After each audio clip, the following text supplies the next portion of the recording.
আসসালামু আলাইকুম। আজকে আমরা সময় নিয়ে কথা বলব। তো সময়কে যদি আপনি সময় দেন তাহলে সময় আপনার জন্য ভালো সময় বয়ে আনতে পারে।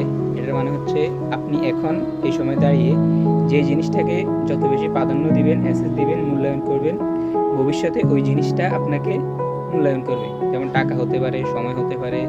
যদি আপনি ভালো জিনিসের মধ্যে সময় দেন তাহলে আপনার ভবিষ্যতে ওই ভালো জিনিসটা আপনাকে প্রাধান্য দিবে। যদি আপনি খারাপ জিনিসে সময় দেন তাইলে আপনি ভবিষ্যতে খারাপের দিকে যাবেন।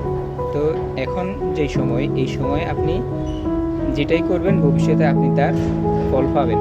ফলস্বরূপ যদি আপনার কর্মটা ভালো হয় তাহলে ভালো ফল পাবেন, আর যদি আপনার কর্মটা খারাপ হয় তাহলে খারাপ পাবেন।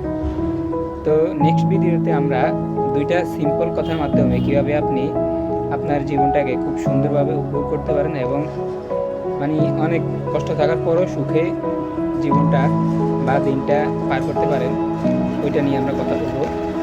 তো ভিডিওটা দেখার জন্য চাইলে আমার চ্যানেলটা ফলো করতে পারেন। আল্লাহ হাফেজ, আসসালামু আলাইকুম।